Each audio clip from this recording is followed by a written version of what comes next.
Lengthy roads, railway lines, hydro power projects, ports और airports, ये तमाम बड़े बड़े इंफ्रास्ट्रक्चर्स चाइना पाकिस्तान में बिल्ड कर रहा है।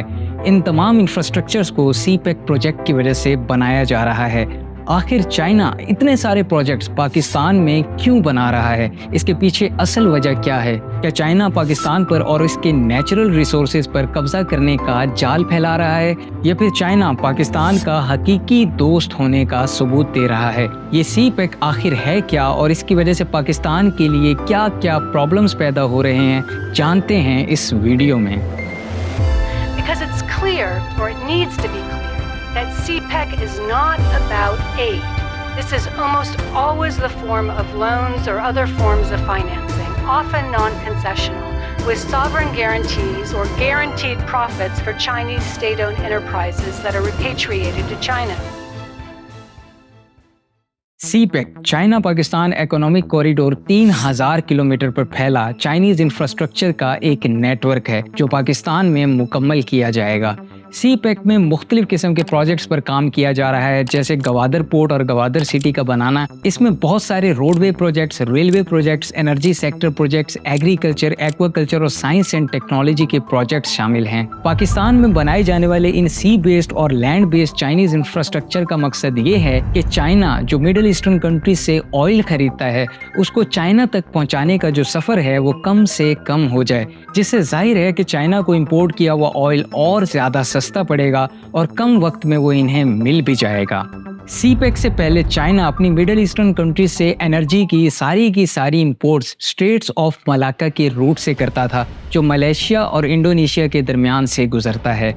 स्ट्रेट्स ऑफ मलाक्का इकोनॉमिक और स्ट्रेटेजिक पर्सपेक्टिव से दुनिया की सबसे इम्पोर्टेंट शिपिंग लेन है, जो इंडियन ओशन की कंट्रीज को पैसिफिक ओशन की कंट्रीज से एक बहुत ही शॉर्ट रूट से मिला देती है, जिसकी वजह से इंडियन ओशन की कंट्रीज से चाइना, जापान और साउथ कोरिया तक पहुंचने के लिए बहुत कम वक्त लगता है। स्ट्रेट्स ऑफ मलाक्का के बारे में चाइना को एक कंसर्न है कि अगर कभी फ्यूचर में किसी वॉर की वजह से ये रास्ता बंद हो गया तो इसकी वजह से चाइना की इकोनॉमी तबाह भी हो सकती है, जिसको सामने रखते हुए चाइना ने पाकिस्तान के अरेबियन सी में गवादर पोर्ट बनाया है। इस पोर्ट से रोड्स और रेलवे लाइंस का एक नेटवर्क सीधा वेस्टर्न चाइना के शिनजियांग प्रोविंस तक जा रहा है। इस रूट की वजह से न सिर्फ चाइना को मिडिल ईस्टर्न कंट्रीज के साथ बिजनेस करने में एक शॉर्ट रास्ता मिलेगा, बल्कि इसकी वजह से यूरोप और चाइना के दरमियान की ट्रेड भी और ज्यादा बूस्ट हो जाएगी। जहां चाइना को इस कॉरिडोर की वजह से इतना ज्यादा फायदा हो रहा है, वहीं पर पाकिस्तान में इसका फायदा ये होगा कि इससे पाकिस्तान में इलेक्ट्रिसिटी का शॉर्टफॉल खत्म होगा,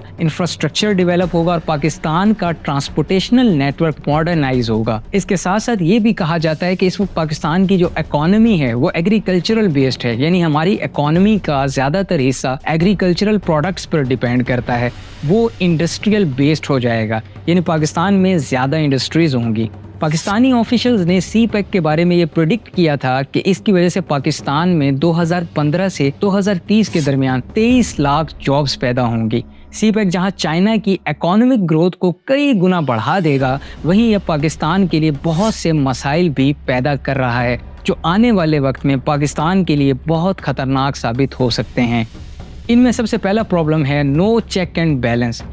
कैसर बंगाली, जो पाकिस्तान के एक सीनियर इकोनॉमिस्ट हैं, ये बेनज़ीर इनकम सपोर्ट प्रोग्राम और गवर्नमेंट ऑफ पाकिस्तान के साथ भी एसोसिएटेड रहे हैं। उनका कहना है कि सीपेक जो कि इतना बड़ा प्रोजेक्ट है, ये स्टार्ट करने से पहले इसकी कोई किसी किस्म की फिजिबिलिटी स्टडी ही नहीं की गई। फिजिबिलिटी स्टडी एक्चुअली किसी भी प्रोजेक्ट को शुरू करने से पहले उसकी डिटेल एनालिसिस की जाती है कि इस प्रोजेक्ट के कामयाब होने के कितने % चांस हैं और क्या इससे किसी दूसरी चीज पर बुरा असर तो नहीं पड़ेगा। कैसर बंगाली का कहना था कि ना तो इस प्रोजेक्ट से पहले किसी किस्म की कोई फिजिबिलिटी स्टडी की गई और ना ही इस चीज का सोचा गया कि बहुत से चाइनीज प्रोडक्ट्स को टैक्स एग्जेम्पशन देने के बाद पाकिस्तान की इकोनॉमी पर इसका कितना बुरा असर पड़ेगा, और ना ही इस चीज का ख्याल रखा गया कि इतने बड़े प्रोजेक्ट की वजह से एनवायरनमेंट पर क्या असर पड़ेगा।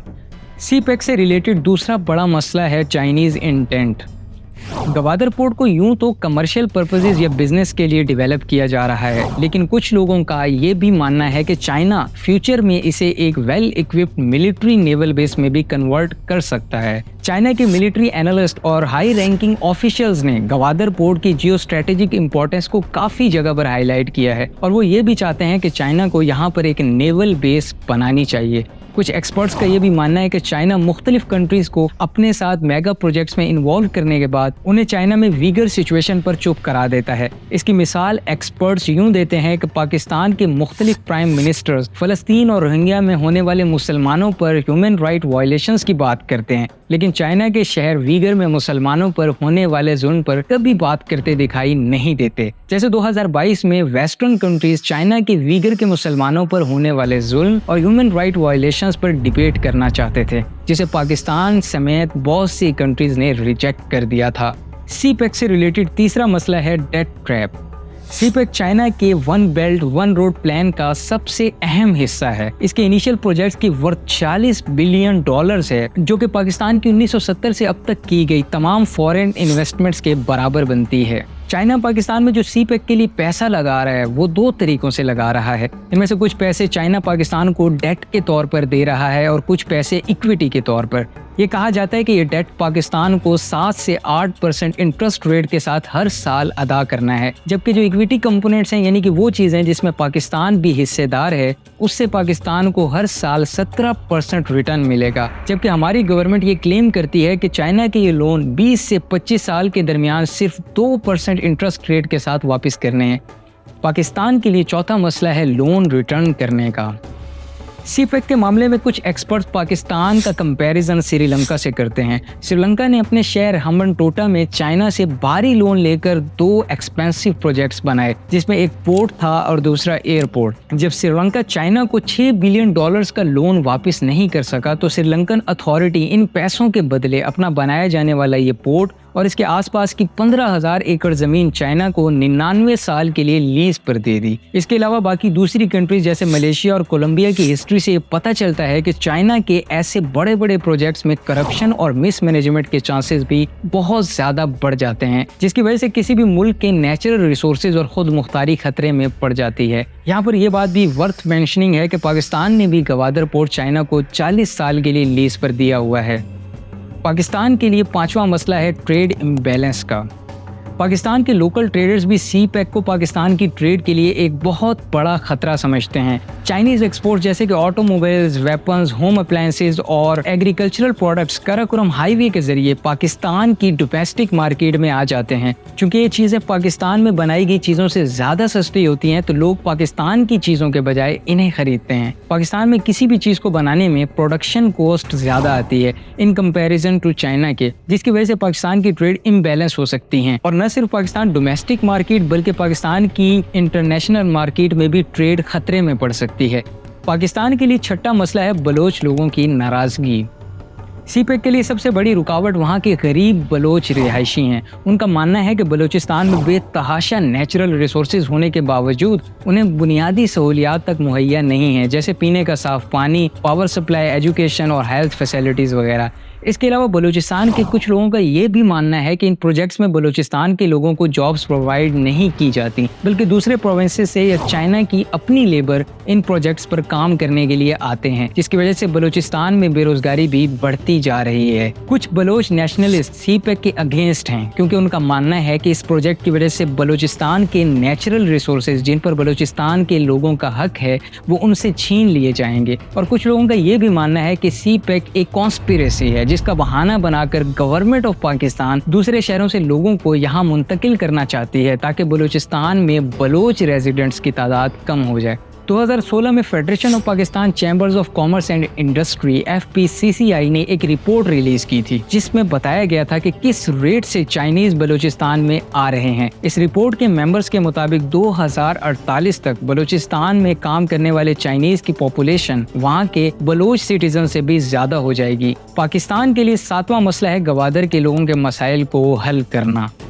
जैसा कि हम जानते हैं कि सीपेक का आगाज गवादर से हो रहा है, इसलिए गवादर के लोगों के भी बहुत से कंसर्न्स हैं इस प्रोजेक्ट को लेकर। गवादर के लोगों का मानना है कि इस प्रोजेक्ट की वजह से उनके फिशिंग बिजनेस पर बहुत बुरा असर होगा। इसके अलावा वहाँ के लोगों को डेली लाइफ में कहीं भी आने जाने के लिए बहुत से सिक्योरिटी चेकअप से गुजरना पड़ता है। मजीद ये कि गवादर के कुछ लोगों का ये भी मानना है कि सीपेक की वजह से बहुत जल्द उन्हें गवादर से बाहर निकाल दिया जाएगा। लेकिन इन तमाम फैक्टर्स को सुनते हुए गवर्नमेंट ऑफ पाकिस्तान का कहना है है कि ना तो इस प्रोजेक्ट की वजह से गवादर के लोगों को उनके शहर से बाहर निकाला जाएगा और ना ही उनके फिशिंग बिजनेस पर कोई बुरा असर पड़ेगा। गवर्नमेंट ऑफ पाकिस्तान का कहना है कि इस प्रोजेक्ट का सबसे ज्यादा फायदा गवादर के सिटीजन्स को दिया जाएगा और इनके फिशिंग बिजनेसेस के लिए ऐसे प्रोजेक्ट्स बनाए जाएंगे जिसकी वजह से गवादर के लोगों को ज्यादा से ज्यादा फायदा होगा।